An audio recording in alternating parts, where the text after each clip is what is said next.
C'est l'histoire d'une villa secrète, celle du président guinéen Mamadi Doumbouya. Alors vous connaissez tous Mamadi Doumbouya, l'un des dictateurs les plus féroces d'Afrique de l'Ouest, qui a transformé son pays, la Guinée, en une vaste prison à ciel ouvert où sévissent des escadrons de la mort qui enlèvent tous ceux qui font de l'ombre à Doumbouya et où règne la corruption. Mais ce qu'on sait moins, c'est que Mamadi Doumbouya, qui se présente volontiers comme anticolonialiste et panafricaniste, est en réalité déjà soutenu par Emmanuel Macron et est un citoyen français. Depuis 2020, il se fait construire une villa dans le sud de la France, dans le Gard, la région d'origine de son épouse, ce qui pose évidemment des questions. Avec quel argent a-t-il acquis et réhabilite-t-il cette villa? Ça pose des questions de bien mal acquis, parce que si Doumbouya opprime les Guinéens, il n'oublie pas de préparer sa retraite dans le sud de la France. Alors, en attendant qu'on aille visiter cette villa qui se trouve juste derrière moi, vous pouvez vous abonner à la page de Chronique de France Afrique sur les réseaux sociaux. Et si vous voulez soutenir notre média 100% indépendant, vous pouvez nous faire un don. Tous les liens sont en description. Chronique de France Afrique en mode j'irai dormir chez Doumbouya. C'est parti. Le drame de l'Afrique, c'est que l'homme africain n'est pas assez entré dans l'histoire. La France, elle est liée à l'Afrique. Il y a comme une convergence d'intérêts communs. Mais vous m'avez parlé comme si j'étais le président du Burkina Faso. Quelque part, vous me parlez comme si j'étais toujours une puissance coloniale.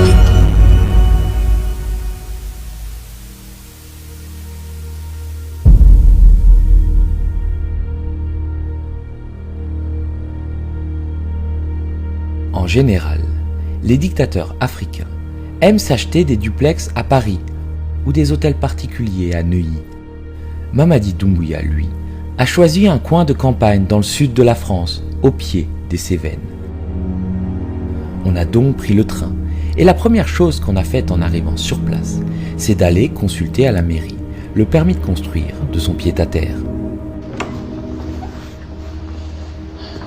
Bonjour madame. Madame Darbou Doumbouya. Ok. Monsieur Doumbouya, monsieur, madame Doumbouya. De qui par rapport à la personne? On est journaliste. D'accord. Pourquoi vous êtes journaliste et pourquoi vous voulez consulter les permis d'un tel cadre? Vous n'ignorez pas que le propriétaire de la maison est un chef d'État. Et c'est toujours intéressant de savoir comment l'argent éventuellement d'un pays est utilisé. D'accord, ok, donc ça va, d'accord. Oui, voilà, c'est quand même pas une personne lambda. Après, il est disponible à tout le monde, donc on peut le consulter. Mais après, il faut vraiment que tout soit clôturé. Et quand il y a un dossier en cours, en fait, on ne peut pas communiquer aux personnes. Donc il y a des choses là qui sont en cours d'eux et...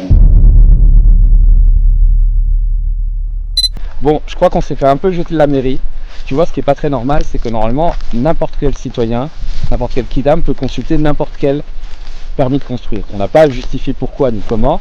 Et là, à la mairie, pourtant j'avais appelé en amont pour m'assurer que c'était bien possible sur place. On m'avait dit non, pas de problème.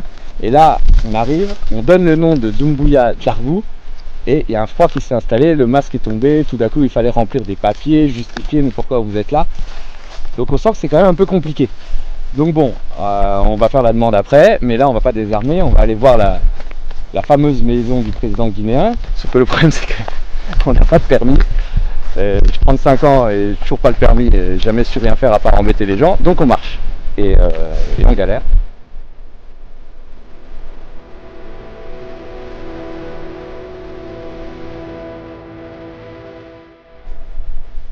Ouais, c'est bon, c'est toujours tout droit.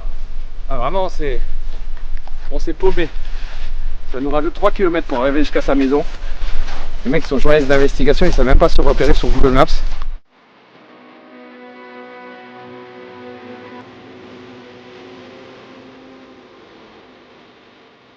Après 2 heures de marche, on est bien arrivé devant la fameuse maison de Mamadi Doumbouya qu'il a acheté en 2020 quand il était encore patron des forces spéciales du précédent président Alpha Condé. Il l'a acheté avec son épouse. Il l'a acheté pas très cher, c'était 150 000 € puisque c'était une vieille ferme en très mauvais état qu'ils ont racheté à une vieille dame qui était à la retraite. Mais depuis, ils ont fait des travaux. Vous voyez la grue, à mon avis, j'ai pas le montant des travaux, mais ça doit se chiffrer en centaines de milliers d'euros.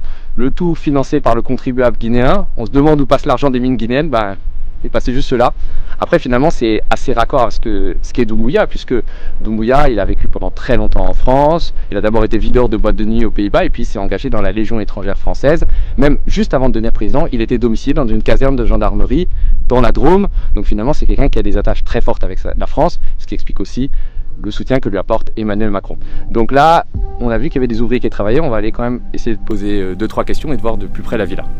Avant qu'on aille toquer à sa porte, faut quand même rappeler qui est Doumbouya. Le dictateur guinéen aime les grands discours. Nous sommes tout simplement pro-africains. C'est tout. Mais il n'aime pas être contredit. Il fait donc disparaître des opposants, des journalistes, et il a même kidnappé les enfants d'un chanteur qu'il avait critiqué. Tous ceux qui lui font de l'ombre finissent à l'ombre, dans une prison secrète sur une île gardée par ses sbires. D'ailleurs, en parlant de sbires, on est tombé sur d'inquiétants personnages. Bonjour. C'est quelqu'un? Bonjour, vous allez bien? On est journaliste, il y a un responsable ici ou pas? On voudrait avoir une interview avec un responsable. Quel responsable? Ben, responsable... Vous pouvez voir d'abord vos... Non, mais vous pouvez pas voir mon téléphone. Et Oui, vous voulez quoi? moi, je veux une interview et tout ça, parce que bon, vous savez que c'est la maison à un président ici, donc... Sur la maison à qui? Vous dites? C'est pas le président Mamadi Doumbouya qui est propriétaire? Non, c'est pas. On est de la sécurité. Vous êtes de la sécurité? Et vous êtes guinéen et vous savez pas? On est quoi? Vous êtes guinéen, non? On sortait ça d'où? Et envoie le VHC là. VHC.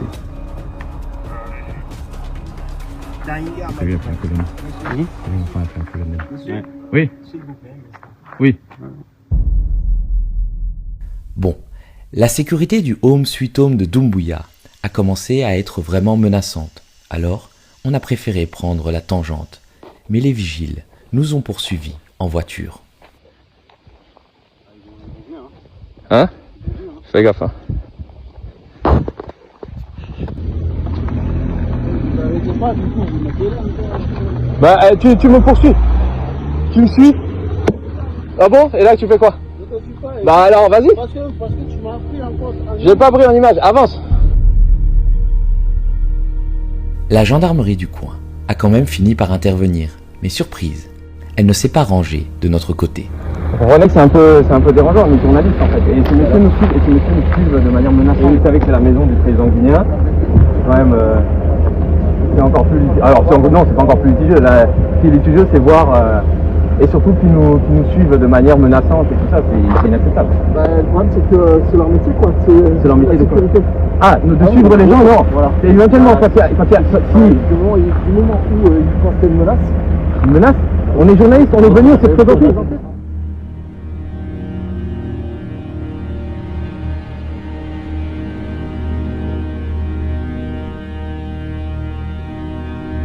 Les gendarmes ont même exigé de contrôler nos images, ce qui est complètement illégal sans mandat. On est reparti de ce charmant village avec le sentiment que même au fin fond de la campagne, la France continue à protéger son bon petit soldat Doumbouya. Tout commence par une image simple, presque banale, mais lourde de sens, une maison, une villa discrète, nichée dans le sud de la France. Et pourtant, derrière ces murs silencieux, une question brûle les lèvres de millions d'Africains. Que fait l'argent de nos peuples loin de nos terres, pendant que la pauvreté, l'angoisse et l'attente étouffent les nations? Cette interrogation n'est pas une provocation. C'est un réveil.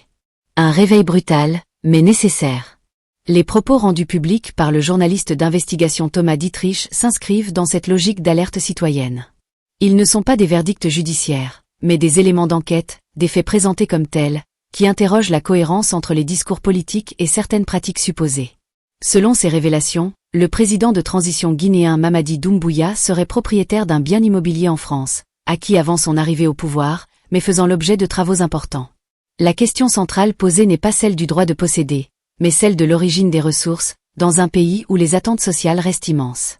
Dès lors, une première leçon s'impose pour l'Afrique. Le pouvoir ne peut pas se contenter de symboles, de slogans ou de déclarations spectaculaires. Il est jugé, tôt ou tard, à l'aune de la cohérence entre la parole et les actes. Quand un dirigeant se présente comme défenseur de la souveraineté africaine, chaque décision personnelle devient un message politique. Chaque choix de vie devient un exemple, positif ou négatif, pour la jeunesse du continent. L'enquête évoque aussi un contraste frappant. D'un côté, un discours officiel qui insiste sur la rupture avec les pratiques anciennes, sur la fin des systèmes jugés injustes. De l'autre, des soupçons de reproduction de schémas bien connus, sécurisation d'un avenir personnel à l'étranger, investissement hors du continent, et opacité autour des moyens financiers engagés. Ce contraste alimente le doute, et le doute fragilise la confiance. Or, sans confiance, aucun projet collectif ne peut tenir. C'est ici que la réflexion portée par « Quelle leçon pour l'Afrique ?» prend tout son sens. Car l'enjeu dépasse un homme, un pays, ou une enquête. Il touche au cœur du mal africain, la difficulté à rompre réellement avec une culture politique où l'État est parfois perçu comme un marchepied individuel plutôt qu'un outil au service du bien commun. Tant que cette mentalité persiste, les promesses de transformation resteront fragiles. Un autre élément soulevé concerne les relations entre certains dirigeants africains et des puissances étrangères, notamment la France. Le reportage rappelle le parcours personnel de Mamadi Doumbouya, marqué par une longue présence en Europe et par des liens institutionnels avec la France. Ces éléments nourrissent des interrogations sur la nature réelle des ruptures annoncées. La leçon pour l'Afrique est claire. La souveraineté ne se proclame pas, elle se pratique.